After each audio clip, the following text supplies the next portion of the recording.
What if the most powerful person in the room is the one you barely notice until it's too late? Could silence, not strategy, be the ultimate weapon of influence? Why do those who reveal the least often control the most? Have you ever entered a room and instantly noticed the one person who says almost nothing, yet commands everyone's attention? Not because of volume, not because of status, but because of presence. In a culture that confuses loudness with leadership and noise with influence, true power is often invisible until it's too late to counter it. This isn't about manipulation in the cartoonish sense. It's not about cruelty. It's about clarity. The Machiavellian rules you're about to learn aren't designed to deceive. They're designed to liberate, to free you from reaction, to place you in control, calmly, silently, and with surgical precision. In this guide, you'll discover the power of restraint, perception, and calculated distance. These are not tactics for domination, but for strategic freedom, where your silence speaks volumes, and your presence creates pressure before you ever lift a finger. Let's begin. But the one who speaks little, who lets their presence command the room without raising a voice, moves with a power that cannot be borrowed or faked. This is the foundation of strategic mastery, not in loud declarations, but in deliberate stillness. Machiavelli understood this long before boardrooms and digital warfare existed. He knew that it wasn't brute force that shaped empires. It was the art of psychological concealment. Real power doesn't announce itself. It doesn't flinch at insult or beg to be noticed. It moves in shadows, watches 10 steps ahead while others stumble over the next one. The man who no longer needs to prove anything proves everything. His silence isn't weakness, it's a provocation. A mirror that forces others to wrestle with their own imagination. And that's the trick, isn't it? You let them unravel themselves. You don't yell. You don't chase. You allow the enemy to project their own fears onto your calm. You give them nothing, no reaction, no emotional crack to slip through, because in the absence of your energy, they must confront their own. That kind of restraint is not born overnight. It is forged through trials, failures, humiliation, and long hours of disciplined stillness. It is the power of not needing to respond, of carrying stillness like a hidden blade, of letting others wonder what you're thinking while you already know what they'll do next. That's the essence of Stoic control, not the absence of action, but the deliberate choice of when and how to act. The world rewards those who can resist the urge to show their hand. When you walk into a room and people turn to watch, not because you demand it, but because you've become a mystery, they respect you before you say a word. This isn't intimidation through volume. This is command through presence. So let them talk. Let them doubt. Let them wonder. You don't need to respond. You don't need to explain. You just keep building silently, deliberately, and without permission. Because once you've mastered silence, you've mastered yourself. And when you've mastered yourself, there's nothing left for them to use against you. Master perception. Own the moment. In every clash, be it in conversation, competition, or confrontation, the truth is not the currency that dictates the result. Perception is the real battlefield. Doesn't start when voices are raised or tensions boil over. It starts the moment others begin to see you, because people don't respond to what is. They respond to what appears to be. Machiavelli understood this deeply. Men judge more by the eye than by the hand, he wrote. Why? Because while few will ever know your intentions, everyone will witness your composure, your tone, your stillness, or your lack of it. This is why the one who masters appearance gains the advantage before the first move is even made. It's not about being right. It's not even about being strong. It's about looking composed, focused, and unshakable, especially when you're not. When others see calm in the storm, they question their own footing. That hesitation, that brief flicker of uncertainty, is your silent victory. A Stoic understands this well. Control over the self creates influence over others. Emotional chaos repels power. Inner stillness radiates it. A Machiavellian doesn't interrupt. They observe. They don't flinch when insulted. They wait. They let the others speak first, not out of politeness, but to collect ammunition. They don't need to fight louder. They win by letting others expose themselves, then quietly turning those words into weapons. That isn't cruelty, it's discipline. It's the art of shaping perception in a world ruled by it. You don't need to crush your opponent. You only need to ensure they look unstable while you do not. In a society addicted to optics, the one who appears calm is treated as wise. The one who remains silent is presumed to be calculating, and the one who shows restraint when everyone else unravels is elevated to mythic stature. This is not about deception for deception's sake. It is strategic restraint in a world that confuses noise with depth. You don't need to expose the truth. You only need to control how it's perceived. Let them rage. Let them over-explain. Let them perform.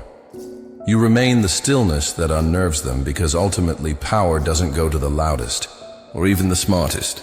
It goes to the one who can control the story being told. And the most powerful story isn't spoken. It's seen in your posture, your eyes, your calm, your refusal to be moved. In a world that thrives on spectacle, the one who doesn't perform becomes the most feared. And that's when you stop needing to fight. You simply become the presence no one dares to challenge. Shape the field. Set the terms. A direct confrontation may feel courageous, but more often than not, it's a trap. A trigger for resistance, ego, and chaos. True power doesn't clash with another's nature. It works around it. It reshapes the field they move in until their actions, though seemingly autonomous, are guided by the very limits you've designed. This is the silent genius behind environmental manipulation. The Stoics taught us to control what is within our reach. And while people's minds may be untouchable, the conditions they operate in are not. So instead of forcing someone to change the space they must move through. Think of conflict like a game of chess. The goal isn't to destroy every piece, it's to control the board. You don't need to remove your opponent. You only need to adjust the timing, the terrain, the available options until they begin to defeat themselves. A rescheduled meeting, a quiet change in access, the strategic removal of an ally. All these minor shifts ripple through your opponent's stability. And before they realize what's happened, they are no longer reacting with strength.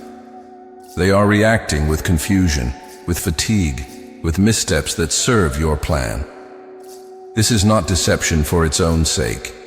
It is influence through precision. Environmental manipulation doesn't aim to humiliate. It aims to exhaust, to reframe the scenario so completely that your adversary begins acting according to your rhythm, not theirs. It's how seasoned negotiators win without raising their voices. It's how the Stoic leader governs, not with demands, but by designing conditions where the right choice becomes the only obvious choice. Instead of wrestling with someone's chaotic emotions or stubborn beliefs, you shift the frame that surrounds them. You alter the light, tilt the floor, and let their next move become inevitable. By the time they notice the change, the damage has been done. And it wasn't through brute force, but through the quiet rearrangement of reality itself. The battlefield then is not a place, it is a construct, one you shape with patience, foresight, and restraint. The person who controls the environment doesn't need to control people. They only need to control the options. Because when every road leads to an outcome you've already chosen, you win without ever drawing a weapon. And that, in the Stoic sense, is the highest form of dominance. Not domination over others, but mastery over the structure they must operate within. Success in this form is subtle. It's not measured by applause or recognition. It's measured by how little you had to force and how naturally things began to fall into place. The strength in being underestimated in a world obsessed with projection, where strength must be visible and dominance must roar. The most dangerous move is often silence. To appear harmless is not a flaw. It is a weapon sharpened by wisdom. The Stoics taught us that the wise man does not announce his strength. He allows it to remain hidden, disciplined, controlled. Machiavelli understood the same truth in a different tongue. The predator who announces himself invites caution, but the one who limps, who apologizes, who plays the fool, he invites carelessness. And it is within carelessness that opportunity is born. To feign weakness is not to be weak. It is to master the rhythm of perception. It is to lull the room into comfort while you observe, calculate, and prepare. You are not surrendering. You are setting the stage. You are not being submissive. You are drawing out the enemy's arrogance, their need to assert, to dominate, to overextend. And once they believe you are beneath them, they will no longer guard what matters most. This is not cowardice. It is composure. The art of letting your opponent move first. Not because you are afraid, but because you understand that a sword drawn too soon dulls in the wrong battle. True power is patient. It waits beneath the surface, cloaked in humility, until the exact moment when precision matters more than volume. The Stoics knew this well. He who conquers himself, who holds his fire, who plays the fool with purpose, often ends up controlling not just the conflict, but the story that follows it. Machiavelli wrote that a ruler must be both lion and fox. The lion roars, the fox vanishes, and returns with advantage. When you pretend to retreat, to agree, to bend, you are not giving up. You are redirecting the current. You are letting them believe they've won so that they never see the shift. And in that illusion lies your power. Because arrogance blinds more effectively than rage. And the blind walk willingly into traps they would have avoided had they respected you. Let them mock you. Let them feel safe. Let them speak freely and expose themselves.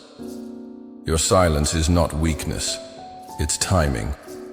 Your delay is not indecision, it's design. When the moment comes, strike not with fury but with clarity. Strike not where they expect resistance, but where their guard is down. And when they realize what has happened, it will be too late to respond.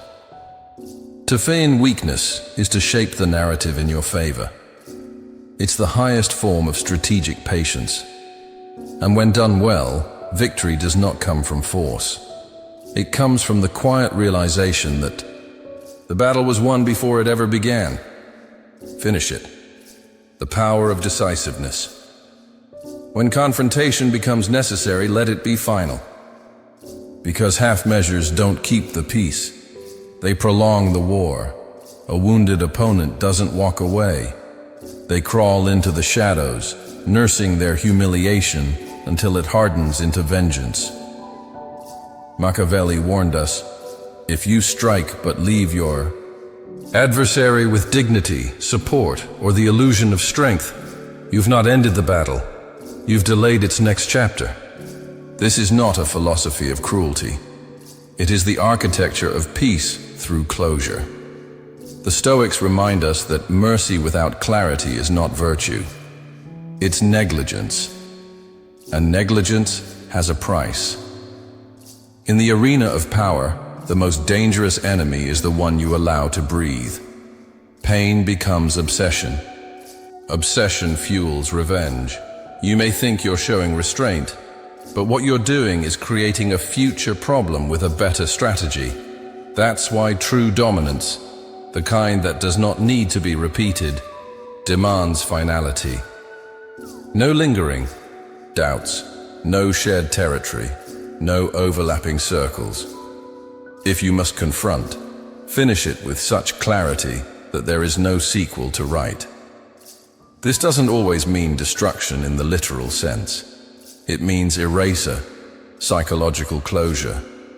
It means you remove their influence, cut their access, end their narrative. You don't leave behind open threads. They'll use them to pull you back in. In personal matters, this may look like silence, distance, and unapologetic departure. No farewells, no explanations, just the kind of exit that leaves no door to knock on. In business or politics, it means outmaneuvering not only the rival, but their entire support system, isolating them until their relevance withers on its own. This isn't an act of cruelty, it's an act of discipline. The Stoics believed in controlling what you can. And when it comes to conflict, the one thing fully within your control is the ending. Let your final action speak louder than any threat. Make it swift, clean, emotionless. Don't gloat, don't broadcast, just vanish. Let the echo of your decisiveness do the rest. Let it remind others that testing you has a cost, and that cost is not negotiable because the truly untouchable don't leave loose ends. They don't play games twice. They don't linger in battlefields they've already conquered. The moment you hesitate, they rebuild. The moment you show leniency, they strategize. And the moment you offer a second chance, they see your weakness. Decisiveness is not just a tactic, it's a shield. It's what keeps you from ever having to fight the same war twice. So finish it, not with malice, but with mastery. Not for ego, but for peace. Because when no one dares to continue the conflict, that's when you've won. Not just the battle, but your freedom from it. And that is the ultimate form of power. Not just victory, but irreversible, unquestionable closure. The psychological mirror, letting fear reflect. Let's talk about the kind of power that doesn't shout, doesn't strike, and yet leaves the deepest impact. The kind of power that comes from reflection, not retaliation. The Stoics taught us that control over others begins with control over ourselves. And Machiavelli understood that the most lasting fear is not imposed from the outside, but awakened from within. True fear doesn't come from threats. It comes from the silence that forces a man to face himself. When you raise your voice, people defend themselves.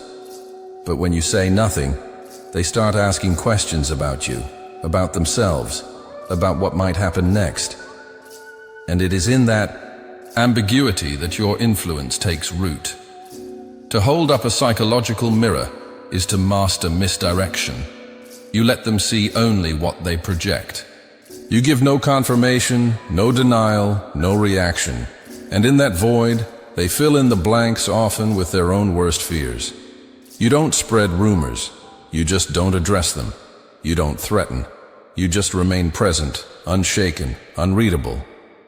And suddenly, every glance, every pause, every absence becomes a riddle they can't solve.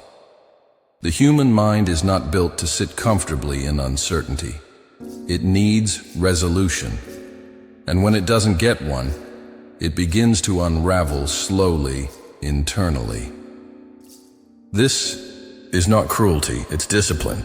It's the art of psychological clarity, knowing that the person who panics is not always reacting to you, but to the story they've told themselves in your silence. That's what Machiavelli meant when he advised rulers to appear capable of great consequences, even if those consequences never come. The mere possibility is often more effective than the act itself. Because when fear is rooted in imagination, it has no boundary, no ceiling. It becomes infinite. In a reactive world, stillness is disturbing. When you don't respond, you don't validate. When you don't retaliate, you don't give direction. And without direction, their fear spirals inward. They begin to see ghosts where there are none. Every quiet second becomes a sentence. Every unspoken word becomes a threat. You become powerful not by what you do, but by what you allow them to do to themselves. So hold the mirror. Let them see their own reflection. Let their guilt, their insecurity, their unresolved motives bubble to the surface. That is the essence of the psychological mirror. You don't control them through fear. You allow them to fear what's already inside them, because the fear that comes from within is the hardest to escape. It follows them into silence, into sleep, into every room where your name isn't even spoken. That's the power of restraint. At the end of the day, it's not your force that makes you untouchable. It's your silence, your ambiguity, and the fear they create all on their own. Patience as a superpower. Let's talk about the kind of strength that rarely gets praised, yet wins wars most never see. Patience. In a world drunk on speed, addicted to instant results, and obsessed with reaction, patience isn't just rare, it's revolutionary. Machiavelli understood what the Stoics had practiced for centuries. That time, when wielded wisely, is more devastating than any weapon. The wise don't rush into battle. They don't chase validation or strike because they're provoked. They wait. They observe. They calculate, because the one who controls time controls the outcome. Most people confuse urgency with effectiveness. They want revenge now, answers now, results now. But urgency is the enemy of clarity. It blinds judgment, burns energy, and often plays straight into the hands of your adversary. True strategy demands restraint. When they scream, you stay silent. When they lunge, you step back. And when they think they've pushed you into a corner, you let them overreach until they expose more than you ever needed to uncover yourself. That's where time becomes your ally. It isolates. It exposes weakness. It magnifies mistakes. The enemy who believes you're retreating because you're weak will inevitably grow arrogant. And arrogance, like rust, corrodes their defense from within. Patience isn't passivity, it's poise. It's the clearest signal that you've mastered yourself. Because the one who doesn't flinch under pressure holds the real power in any confrontation. The Stoics called this self-command. Machiavelli turned it into method. He didn't strike first. He let time destabilize his enemies. Let paranoia divide them. Let missteps stack until his intervention was merely a final formality. No rage, no spectacle, just precision delivered in silence. That's what time can do when you don't squander it chasing emotional victories. To delay is not to lose. It's to see more. To wait is not to retreat. It's to choose your moment. The modern world teaches us to react instantly, to answer immediately, to solve. Now, but in the space between reaction and response lies the sharpest blade. When you slow your pace beneath the noise of others, you begin to notice what they miss. While they exhaust themselves chasing the surface, you see the fracture, lines beneath. And when the time comes, when your patience has drawn out their weakness, isolated their support, and blinded their clarity, then you act not out of anger, but out of certainty, not to punish, but to end. That's how patience wins wars the world never watches. At the end of the day, the one who can wait is the one who controls the clock. And the one who controls the clock decides when the game is over. The power of strategic distance. Let's talk about the quietest move that carries the sharpest edge. Isolation. Machiavelli understood what the Stoics practiced. Power is not always taken through force, but often through subtraction. A strong enemy is not dangerous because of who they are, but because of who stands with them, their network, their alliances, their momentum. These are the true weapons you must disarm. As long as they are supported, they are bold. But when the room empties, when the echoes of agreement vanish, even the strongest begin to unravel. Isolation isn't about public humiliation or dramatic takedowns. It's about erosion. You pull threads, not swords. You let tension creep into their friendships. Let whispers grow in their circle. Let trust slowly corrode in the background. You plant questions, not accusations, and then you wait. One by one, their pillars fall, not with noise, but with quiet, subtle disappearance. They start to feel it. The pause in response, the shift in tone, the absence of backup. That's when paranoia sets in. That's when even the confident starts second-guessing. And when they look around and ask, "Why is no one standing with me?" You've already won the first half of the war.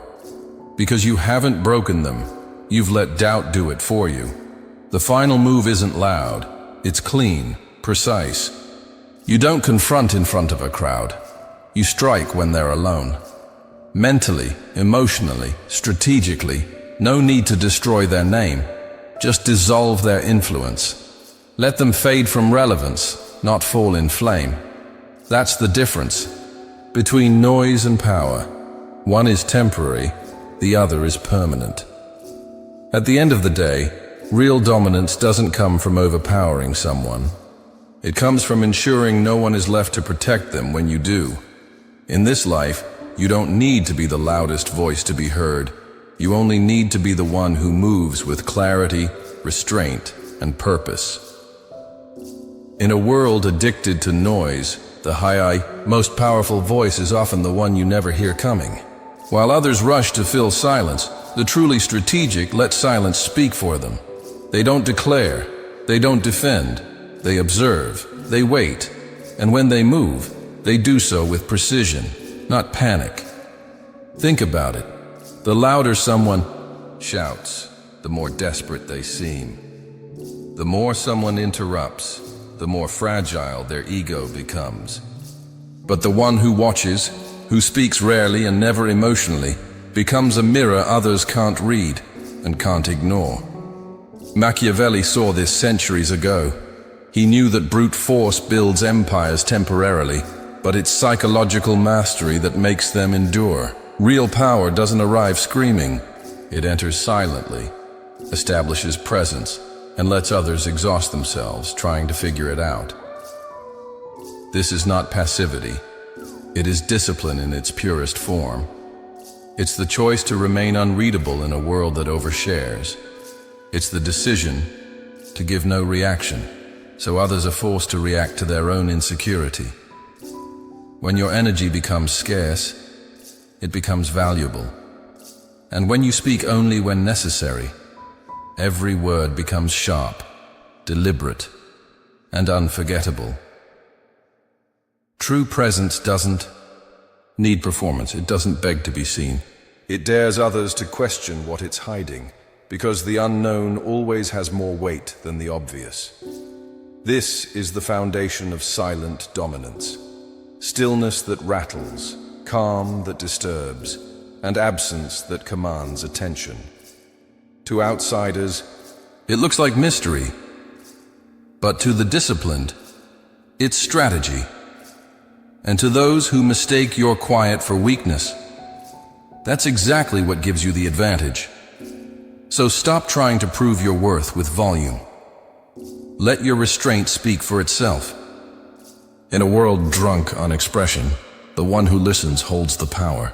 And when you master silence, not as avoidance, but as intention, you don't just win. You make them unravel before the first move is ever made. Power isn't about overpowering others. It's about mastering yourself. When you stop reacting and start observing, the game shifts. Let patience protect you. Let silence sharpen you. And above all, guard your peace like it's sacred because it is. If this message resonated, comment "move" in silence below. And if you're ready to keep learning how to lead with calm and strategy, subscribe and stay close. The next lesson might be the one that changes